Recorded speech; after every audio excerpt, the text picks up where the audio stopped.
Hello everybody, my name is Maryann McLendon. I'm the program coordinator with Hunger Free Colorado, and I will be going over the SNAP training with you.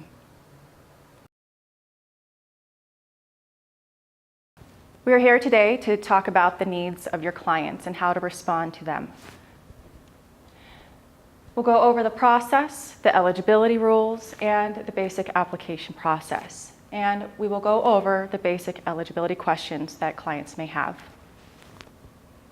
This is the agenda. You will see that we will go over Hunger Free Colorado.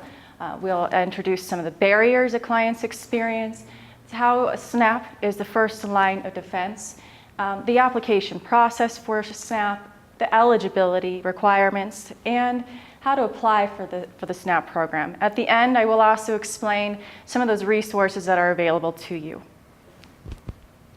Hunger Free Colorado launched in 2009. It was a merger between two organizations founded by Kaiser Permanente or funded by Kaiser Permanente and the Denver Foundation. We have several different initiatives. You'll see the Food Resource Hotline will be the main resource for you. The hotline is statewide, offered in Spanish and English.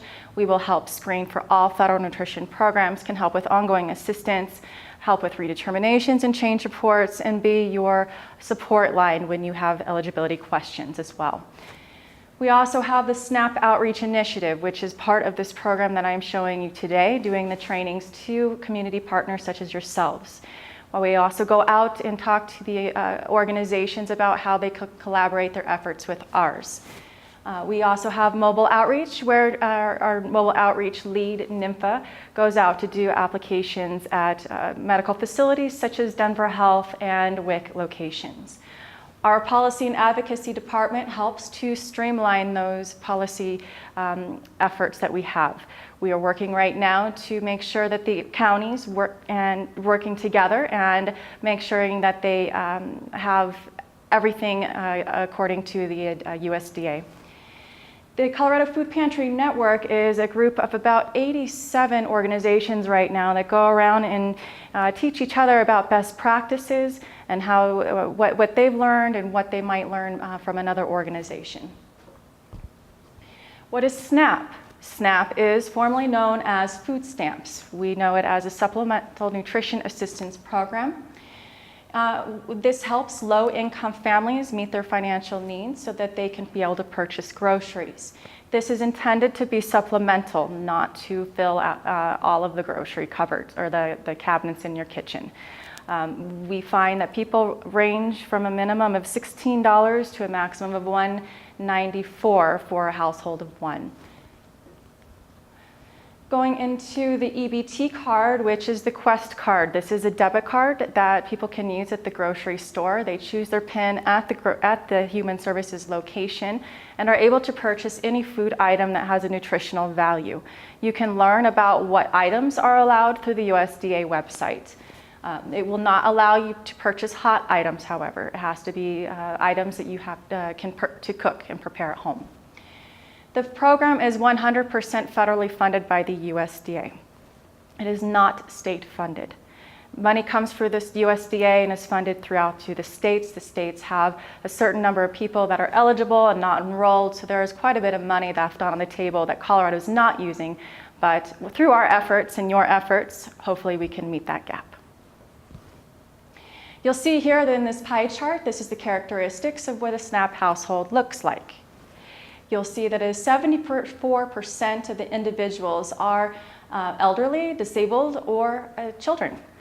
There's very few people that are actually able-bodied. Able-bodied means that someone is able to work. They don't have any dependents, they don't have any exceptions, and between the ages of 18 and 59, they must register for the WorkFare program. So this puts it into perspective on who is actually receiving the SNAP program and what our clients, the actual demographics, look like. The research in SNAP effectiveness, it is an entitlement program, much like Social Security or Medicaid.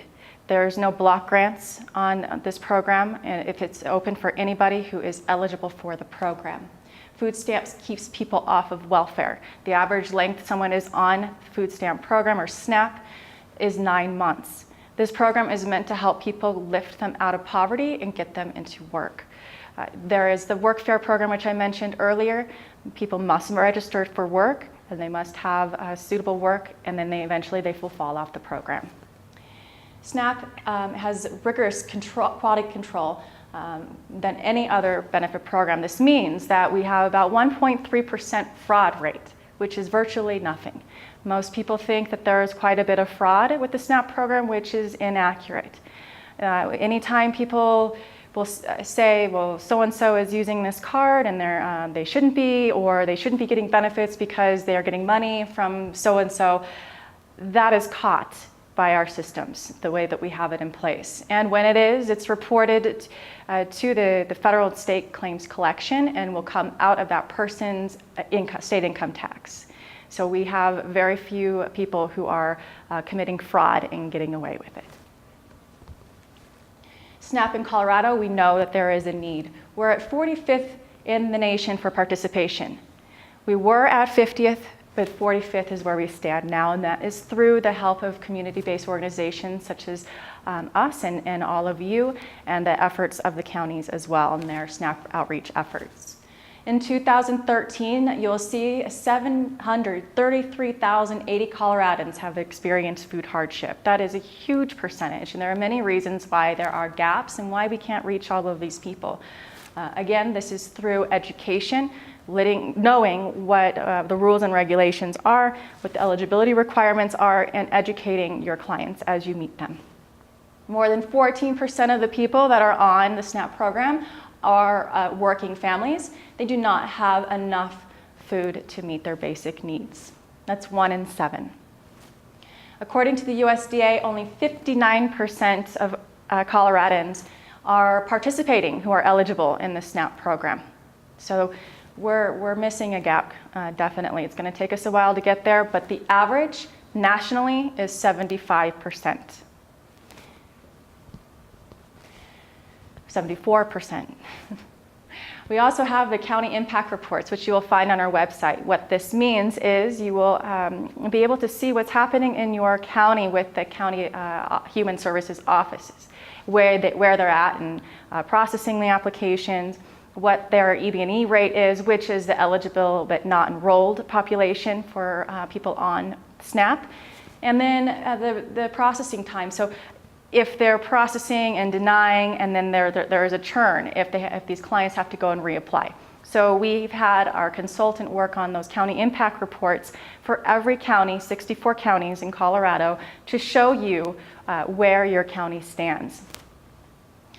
Colorado has successfully enrolled households in Medicaid, but we have not been able to replicate that with SNAP. So you'll see a spike go with Medicaid, almost 100%, and SNAP is kind of just leveling on the bottom here. So we're missing quite a bit of people, and there is a difference with the income guidelines for both programs, but there's not that big of a gap.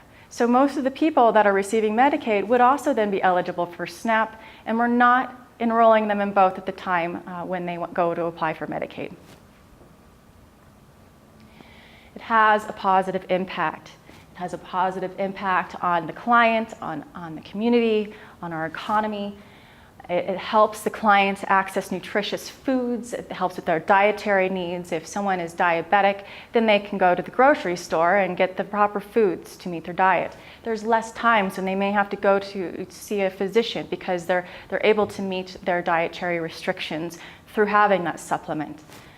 From 2008 to 2015, we saw an increase of 63% of Coloradans getting onto the program. Between 2009 and 2012, it helped to lift 117,000 Coloradans out of poverty. You can see here, and this is where the economy benefit comes in. We know whenever you go to the grocery store that there is a return on the value of that. When someone spends $5, $9.20 is then returned back into our economy.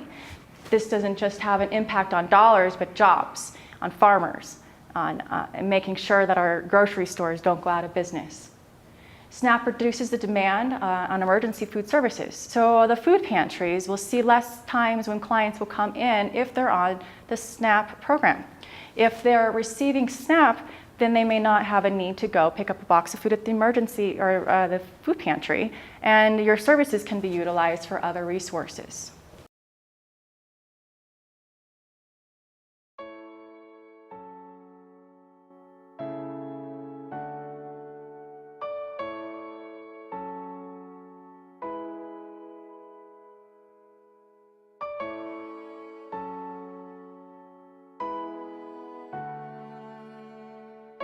I talk to a lot of folks that say, hungry in Denver? No. Really? No. They just don't buy it. And I think if they did spend a little time down here, they would be enlightened. Because there's crises that might not be these, tornadoes, but they're crises within families. A lost job, a lost house, drug addiction, dysfunction. And guess what? That leads to low-income folks and poor folks, and that leads to hunger. And there's a huge hunger need in Colorado. I mean, so many families are one curveball away from really losing it all. You can always tell first-timers because they're embarrassed about being here. And there are folks that were, one check away from, losing houses and that kind of thing. And we're seeing more of the folks from the suburbs. We have an open boundaries food bank, and so folks can come from wherever. And we're seeing more Anglos and more working families, and the working poor has gotten bigger. That demographic is not what I used to know. That's changed.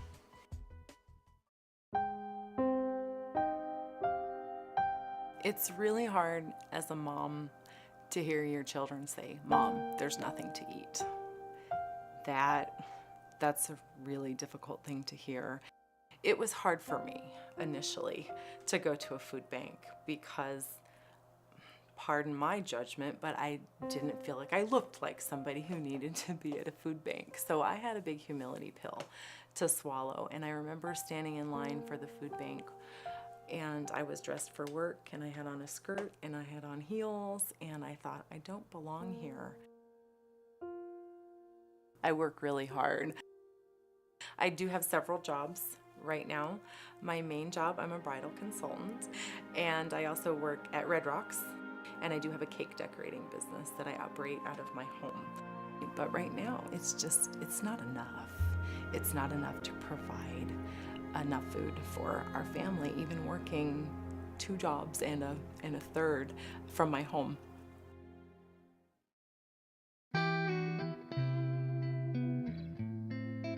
In Douglas County, there's a conception that everyone's a millionaire. And Douglas County is a very well-to-do county.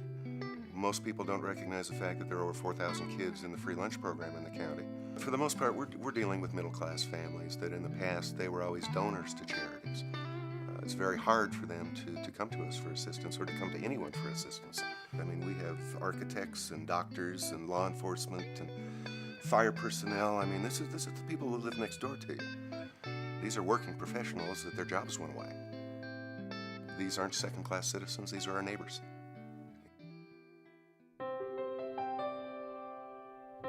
I think our largest but least visible at-risk group for hunger is our toddlers, is our young children. Those are children who really nutrition is essential for their early development and for their development and success later on in life. But those are the kids also who we really don't see. Those are the kids who are not in school yet.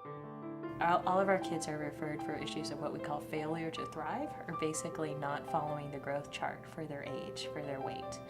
So there's multiple issues that can lead to failure to thrive. One issue obviously being hunger. So we always look for different cardiac issues that can happen with these kids. We always make sure that they don't have a liver enlargement. That can be a sign of having issues. Make sure that their tonsils are not too big, that their lungs sound clear. Pretty much making sure that they're overall healthy as well.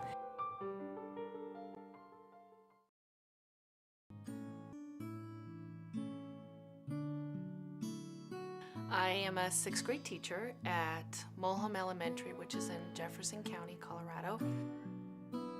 People don't realize the kind of hunger that the children in my classroom experience is happening in Lakewood, in Colorado, and in the United States. They have no notion. And I had this little boy in my room. I'll call him Robbie. And I noticed that his clothes weren't right. They smelled. And I noticed that his thinking was off. He couldn't concentrate, he couldn't focus. And I figured out that this kid was struggling not only on an emotional and spiritual level, but on a physical level. He wasn't eating enough. So I got peanut butter, I put oranges, apples, grapes, things that in my mind kids could grab and go. We all knew that Robbie's clothes smelled funny. We all knew that he would fall asleep in class. But what we didn't know is that he was smart. People didn't believe in him before. So by helping this little boy, the culture of the classroom changed. And what it did is it created a culture of love and compassion.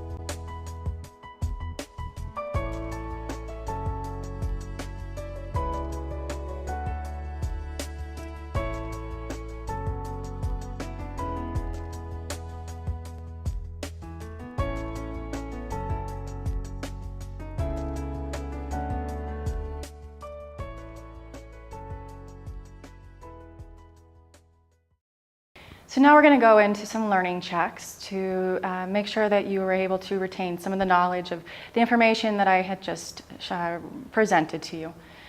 So think about where you're at, if this is a myth or a fact.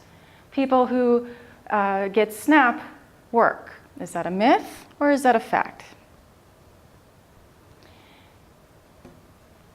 Another one would be the SNAP program is frequently abused by recipients and that fraud is widespread. Myth or fact? And then the program hurts the economy. Is that a myth or a fact? Now, going back to the information that we were going over, we do know that people work. Most of the people on the food stamp program are required to work, who are able-bodied. The program is not abused by recipients. The program nationally, fraud is at around 1.3%. And it does help the economy. We know that the return back is almost double what we put into it. So we know that the program is good for the economy. So some barriers in ways that you can help. These are some things that you can do. We know that through this program you'll learn some of the basic eligibility, some of the awareness, statistics around SNAP, and how to educate your clients. We will provide you with some material and resources and how to provide that outreach and help you with dispelling myths. So on this website, you should also find some documents that go around the myths around SNAP, how you can educate your clients, and we'll go over how you might also be able to join our food pantry network if you're interested. In the application process for SNAP, the first thing that you will do is a basic screening with somebody. One thing to remember is that you should never deny someone the right to apply for assistance. Even if they are over income for benefits, you can just let them know that, and the technician will make that determination. But you will go in and apply for benefits using the PEAK tool. Many of you are probably going around in the field and doing some mobile outreach, so you'll most likely either have tablets or a laptop. Then after you're completed with that application, the client will receive an interview within 1 to 7 business days. And the technician will go over everything and reiterate everything that you did in that application. The application or the process will be completed, and the technicians will have been between 7 to 30 days to process that application and to make a determination. This should never be any longer than 30 days. If it is, then there is a problem and you should know the next steps to help your client. The next thing that the client will need to do is to go into the county office and pick up their EBT or Quest card. They will choose their PIN at that time, as we mentioned in the beginning of the presentation, and then they will be able to access their benefits. I let people know that before they start going to use their Quest card at the grocery stores, that they check their balance before they use or try to redeem their benefits. So the application approval denial, this is made by the eligibility technicians.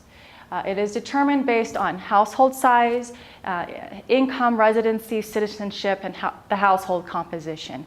There are 2 tests that people have to meet on the income chart, and we will go over that and what that means in a little bit.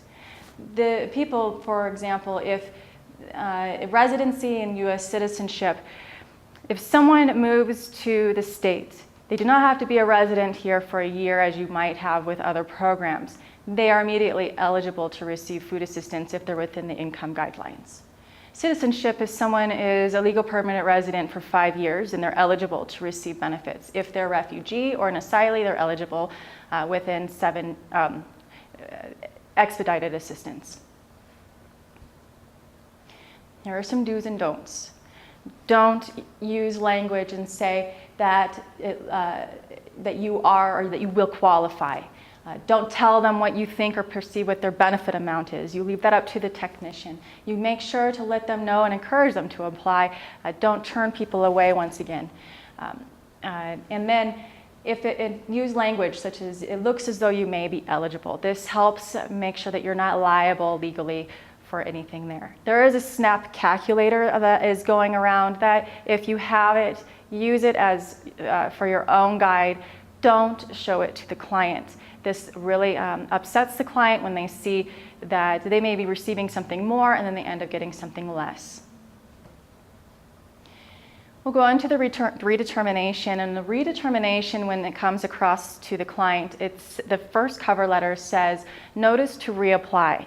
That's not necessarily what they're doing. They're making sure that they are letting the county know of any changes that have happened within these time frames. 3 months is able-bodied without dependents. This turns to a lot of our homeless population, and many of them end up falling off the program. And they will have to reapply because they end up getting sanctioned, not complying with the program. A lot of them don't have addresses, so if you're able to let them use your address at your organization, that may help them quite a bit. So 3 months for a redetermination, and then 6 months for the majority of the rest of the clients. This is usually families, and they have fewer changes going on. So most of them will have the jobs, and everything's not going to change as frequently. Whereas with someone who is able-bodied, they might shift around from county to county, which is another reason why they have it at 3 months. Then you have the next bracket of 12 to 24 months, and this is for our seniors and disabled populations. People who are at 24 months don't have any changes going on. They're on a fixed income. There's no job. Someone at 12 months may be on disability income, but also have a part-time job, and then have to report changes a little bit more frequently. Then they will also receive change reports intermittently while on the SNAP program. And once they get this, any mail that they get, any forms that they get, redetermination and change reports, they must complete and send back to the county. If they don't, they will end up getting sanctioned and their program or their benefits will stop. So when you hear our clients saying that they have a change report that must be submitted and they don't have any changes, you let them know that they must indicate that there are no changes, sign it, make a copy of it, and get it into the county office. So on this change report, they could add or remove a household member, report a pregnancy, let them know that there is a change in job or income, change of address, and it has to be reported within 10 days of receiving that change report to the county. The redetermination is 30 days. This is an example of what those forms look like. The first you'll see it says notice to reapply, and then the second is a change report form. There are several pages long, the both of them, so they come across as a thick packet. We can also do this over the phone if the client needs that assistance. You could also provide that service if you had the capacity to do it. This makes up of the SNAP are the eligible participants. So basically, anybody is eligible to receive assistance. People who are not eligible is if they are not a citizen. If they are undocumented, their children, if they have children that live or were born in the United States, they can receive benefits. Families with children are the majority of SNAP recipients, as we went over in the characteristics in the beginning. Working families, children, seniors, legal immigrants, and refugees, asylees, homeless, unemployed or underemployed, and disabled. You'll find that a lot of people say, well, I have an income, I don't think I'm eligible. Well, they might be. And that would be up to you to let them know what services they could receive. This is the eligibility income chart that you should use as a guide. The first column is what I would refer to. If you're unsure, then always just refer to the first column until you become more acclimated with the eligibility rules with the SNAP program. The first test is 130% of the poverty level. The USDA determined what the poverty level was. And they determined it's somewhere around $10,800 at the poverty line at 100%. In Colorado, we brought the income guidelines to meet for the eligibility at $1,276 for a household of one. Then this is gross income, this is before taxes. The next test, in test 2, you'll see the net monthly income, that's at not at 100%. So that means after their expenses, they would need to become below $981 to be eligible for SNAP. They first look at your utility expenses, and there is a cap. You don't necessarily need to go into the details with the client. You just need to let them know it appears you may be eligible. We can go ahead and do an application. Everyone has a right to apply, and the technician will let you know if you are or if you aren't going to qualify. There are 2 more tests in the following columns, and you'll see the categorically eligible means someone who is elderly or on disability. That means they fall into these 2 columns, and they could have a higher income bracket that they can meet.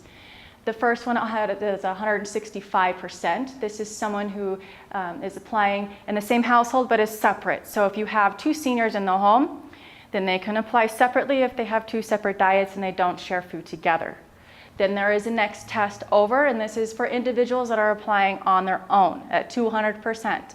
The reason why these are higher is because they start to count the medical expenses, which is anything over $35. And then it's dollar per dollar. And we find that this helps quite a bit of seniors and many disabled people who say that they have $16 as their minimum allotment. And then we'll go through and assess all of their medical bills, add them and do a change report, add them all in, and their benefit amount increases. So the residency, we touched on this a little bit before, but just to reiterate to you, and some of the questions I've had in previous trainings were more around sponsorship.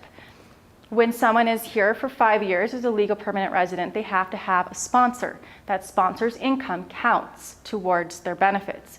If they don't report where their sponsor is, their benefits will be denied.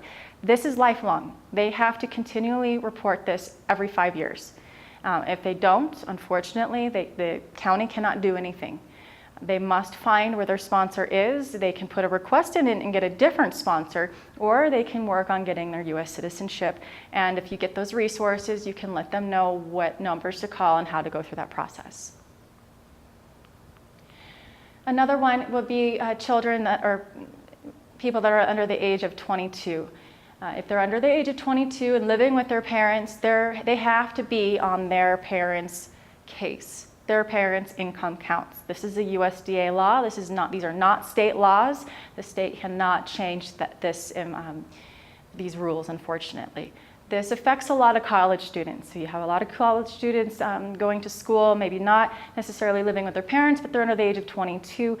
They still need to be on their parents' case, especially since they're in the college. Their parents are claiming them on their taxes for the most part. It also reflects the type of student loan that they have. So if they have a subsidized loan, that means they're getting a disbursement check and that money is then used as income. There's a lot of rules with college students, and when in doubt, just call us on the hotline or email me and I will help walk you through those eligibility rules. divorced or separated families. You have a family that has split custody, and you might have two families that are then eligible to receive assistance.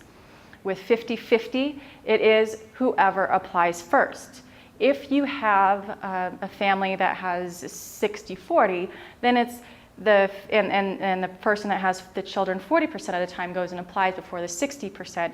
Then the person who has the children more can go and attest to the county how often they have it, show their court documents, and be able to have those children on that case. So what makes a household? Anybody who shares or prepares food together is in a household.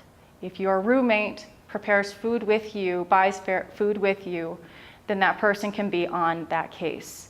If your if you have children over a couple times in a month, that's a family. They can be on your case. It doesn't matter, even if they're there one day a week. So it's anybody. We did go over college students a little bit. They must meet certain qualifications. A little bit more to this is that there's a federal work study. And if the kids in college are in a federal work study, even 1 hour during the month, they're eligible for SNAP. People 16 over and people with a disability receive that medical deduction, which we went over briefly as well. These are some scenarios to think about. The first one, I'll give you a minute to look at that and read it, and then we'll answer the question.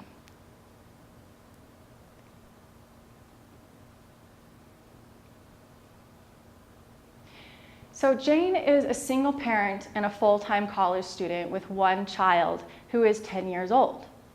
Does Jane meet the requirements to be eligible for SNAP? Yes, she does.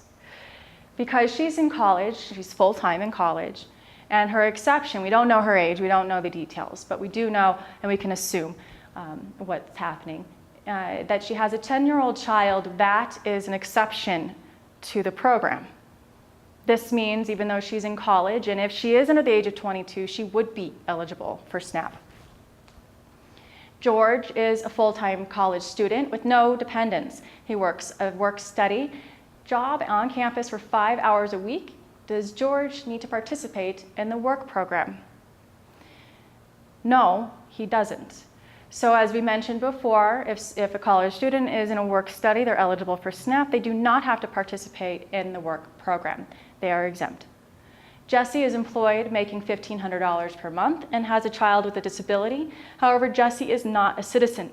Is this family ineligible because Jesse is not a citizen? No.